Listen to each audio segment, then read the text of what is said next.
Perkenalkan, saya Florensa Martina Imkokmi SPD.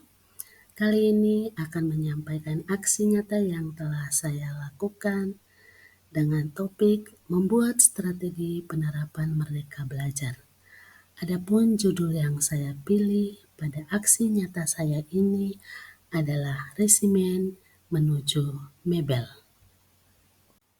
Adapun aksi nyata ini saya buat karena ingin menerapkan apa yang menjadi harapan tokoh pendidikan kita, bahwa kemerdekaan peserta didik dalam belajar merupakan kunci untuk mencapai tujuan pendidikan yang mengantarkan keselamatan dan kebahagiaan. Harapan dari tokoh pendidikan juga Bapak Ki Hajar Dewantara bahwa guru harus menerapkan sistem AMONG, di mana guru di depan memberikan teladan, guru di tengah membangun kehendak, dan guru di belakang memberikan dorongan. Untuk benar-benar melaksanakan apa yang menjadi harapan tokoh pendidikan Bapak Ki Hajar Dewantara, maka ada 5 hal utama yang harus dipahami oleh seorang guru. Yang pertama, guru mengenali dan memahami diri sebagai pendidik. Guru diharapkan dapat memahami kekuatan dan kelemahan diri, mampu mengenali karakteristik dan kebutuhan peserta didik, serta guru berperan penting dalam perkembangan peserta didik sesuai dengan perkembangan zaman. Yang kedua, guru mendidik dan mengajar. Mendidik adalah sebuah kegiatan mulia yang dilakukan seorang guru agar dapat menuntun peserta didik hidup selamat dan bahagia. Sementara mengajar, guru membantu dan mendampingi peserta didik agar mereka mengenali kompetensi diri dan mengembangkan apa yang menjadi kompetensi mereka menjadi sesuatu yang bermanfaat dan berguna, khususnya dalam menyelesaikan masalah-masalah dalam lingkungan sekitar mereka. Yang ketiga, guru mendampingi murid dengan utuh dan menyeluruh. Setiap peserta didik terlahir dengan kuadrat alamnya masing-masing, sehingga guru dalam pembelajaran harus menyesuaikan dengan perkembangan zaman, baik itu kuadrat alam maupun kuadrat zaman. Yang keempat, guru mendidik dan melatih berdasarkan budi pekerti. Budi pekerti berkaitan erat dengan karakter manusia dalam sifat maupun perbuatan yang dilakukan dengan kesadaran. Karena itu, guru benar-benar harus dapat menemani dan membantu peserta didik menemukan watak atau pekerti baiknya dan mengendalikan diri, serta menjadi pekerti yang baik, bahkan menjadi lebih baik. Dan yang kelima adalah guru mengerti benar bahwa pendidikan yang mengantarkan pada kebahagiaan dan keselamatan peserta didik. Guru tidak hanya mengajar, tapi juga membimbing dan membantu peserta didik mencapai pemahaman bermakna, sehingga proses pembelajaran menjadi lebih menyenangkan dan membahagiakan. Itulah 5 hal utama yang perlu benar-benar dipahami oleh seorang guru. Berikut adalah yang menjadi judul dari strategi penerapan Merdeka Belajar saya adalah resimen. Resimen itu sendiri adalah kata yang terdiri dari refleksi, dan komitmen. Refleksi yang dimaksudkan di sini adalah sebuah proses yang dilakukan oleh peserta didik terhadap kegiatan belajar yang telah dilakukan sebelumnya, sehingga guru dan peserta didik sama-sama dapat membuat kesepakatan untuk proses pembelajaran selanjutnya, khusus kegiatan-kegiatan yang disenangi peserta didik. Peserta didik juga melakukan refleksi terhadap guru, di mana mereka dapat memberikan saran apa yang menjadi harapan mereka untuk proses pembelajaran ke depan. Dan mereka juga merefleksi diri pribadi selama proses pembelajaran sebelumnya, apakah mereka sudah berpekerti yang baik atau mereka masih memerlukan perubahan-perubahan di dalam diri.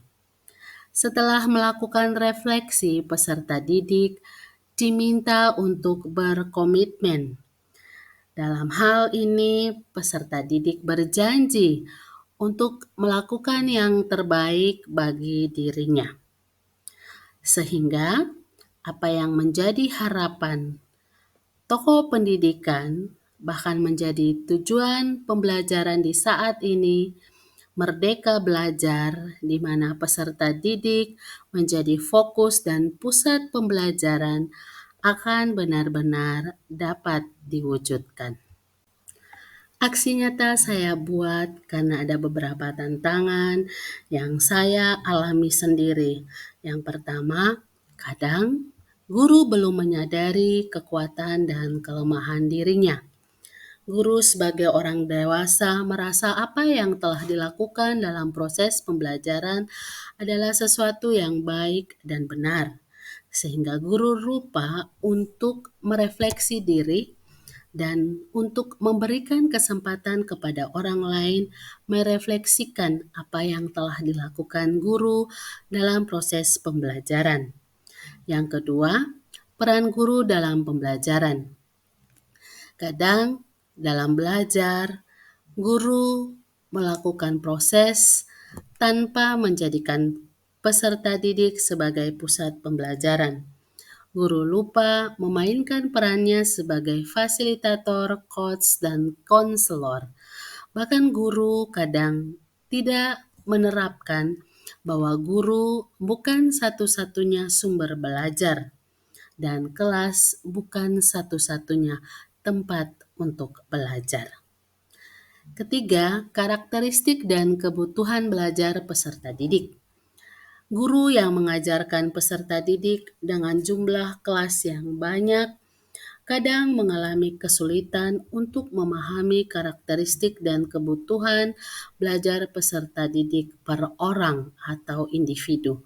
Karena itu penting sekali bagi seorang guru melakukan resimen, refleksi, dan komitmen bagi peserta didik di awal proses pembelajaran atau di awal pembelajaran materi pertama, supaya melalui kegiatan resimen yang dilakukan oleh guru, guru mampu memahami, mengenal, dan akan memperlakukan peserta didik sesuai dengan karakteristik dan kebutuhan belajar mereka.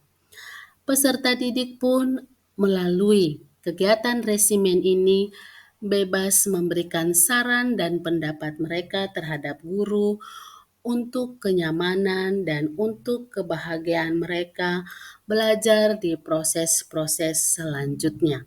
Mereka bebas menulis apa yang menjadi refleksi mereka terhadap guru, terhadap kegiatan pembelajaran, dan mereka pun bebas memberikan saran dan pendapat apa yang harus dilakukan seorang guru sesuai dengan kebutuhan dan harapan mereka pada proses pembelajaran selanjutnya. Dan yang terakhir, yang menjadi tantangan saya membuat resimen dalam bentuk tertulis karena dilatar belakangi oleh kehidupan peserta didik. Di tempat saya mendidik dan mengajar, peserta didik rata-rata berada dalam kehidupan ekonomi menengah ke bawah, sehingga kami para guru benar-benar harus melakukan kegiatan-kegiatan pembelajaran dengan menyadari betul keberadaan ekonomi setiap anak. Kami menyediakan hal-hal yang mungkin menjadi beban bagi peserta didik, dan kami semaksimal mungkin menghindari melakukan kegiatan yang akan memberatkan peserta didik. Sehingga dengan apa yang menjadi pertimbangan tersebut, saya melakukan kegiatan atau strategi resimen ini dengan membagi kertas untuk setiap peserta didik. Pelaksanaan resimen ini terdiri dari beberapa tahap atau aksi. Yang pertama, sebagai guru, kita menyiapkan format resimen. Di format ini yang saya buat, refleksi dan komitmen atau resimen, di sini ada 4 hal yang diberikan untuk diisi oleh peserta didik. Yang pertama, perasaan mereka selama proses pembelajaran. Kemudian, kegiatan. Kegiatan GISA di sini maksudnya kegiatan dan saran. Selama proses pembelajaran, apa saja kegiatan yang mereka sukai dan yang mereka senangi, yang membuat mereka merasa bahagia dan nyaman selama proses pembelajaran. Dan mereka memberikan saran apa yang menjadi harapan dan kebutuhan mereka untuk pelaksanaan proses pembelajaran ke depan. Yang ketiga adalah pengakuan. Di sini mereka merefleksi diri selama proses pembelajaran sebelumnya, apakah mereka telah melaksanakan tugas, peran, dan tanggung jawab yang baik sebagai peserta didik atau mereka belum melaksanakannya dengan maksimal. Dan yang keempat adalah kolom di mana mereka berkomitmen, mereka berjanji untuk melakukan perubahan diri menjadi lebih baik. Aksi yang kedua adalah pengisian resimen oleh peserta didik. Setiap peserta didik diberikan 1 lembar resimen untuk melakukan pengisian. Dan aksi yang ketiga adalah peserta didik membaca apa yang menjadi tulisan mereka pada lembar resimen. Di sini peserta didik semuanya tidak membaca karena kembali kepada karakteristik peserta didik. Bagi mereka yang tidak ingin membaca, mereka menulis dan mengumpulkan. Sementara ada peserta didik yang ingin membacakan hasil resimen mereka, mereka diberikan kesempatan untuk membacanya. Aksi yang keempat adalah sebagai seorang guru, setelah saya menerima resimen dari setiap individu peserta didik, saya melakukan rangkuman. Kebetulan pada tahun pembelajaran ini saya dipercayakan mengajar pada 6 kelas, sehingga saya melakukan rangkuman resimen pada setiap kelas.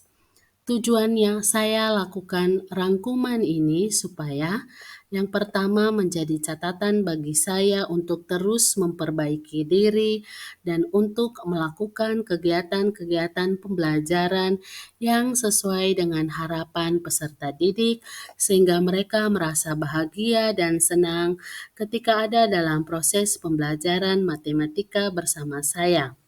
Kemudian, catatan rangkuman ini saya buat juga untuk saya bawa setiap kali ada dalam proses pembelajaran, sehingga pada kegiatan pembelajaran ketika ada sikap-sikap peserta didik yang menyimpang, maka saya akan mengingatkan mereka sesuai dengan apa yang telah mereka janji atau mereka komitmenkan pada lembaran resimen.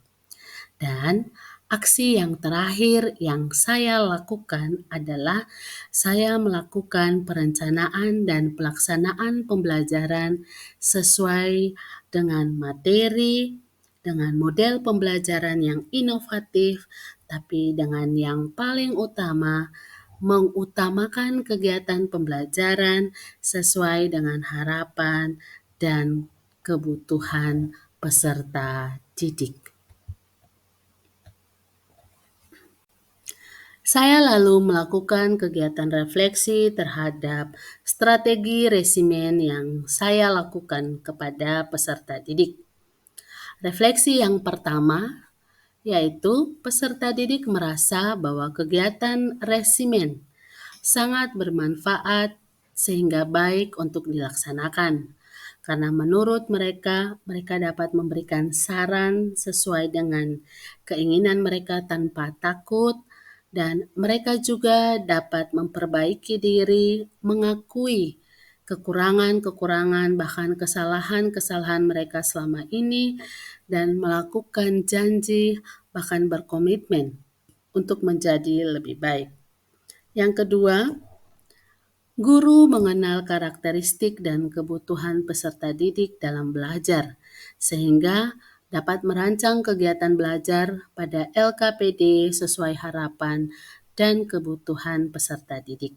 Dan yang terakhir, refleksi saya terhadap resimen yang sudah saya lakukan sebagai strategi untuk mengetahui karakteristik peserta didik dan untuk memperbaiki proses pembelajaran yang berpusat pada peserta didik adalah komunikasi guru dan peserta didik menjadi bermakna sehingga pembelajaran lebih menyenangkan sesuai dengan keadaan peserta didik. Demikian cerita singkat saya tentang aksi nyata yang sudah saya lakukan dengan strategi resimen menuju Mebel. Semoga strategi yang saya buat ini dan yang saya ceritakan melalui video ini dapat bermanfaat bagi siapa saja yang membutuhkannya. Demikian dari saya, tetap semangat, salam merdeka belajar. Sekian dan terima kasih. Tabea.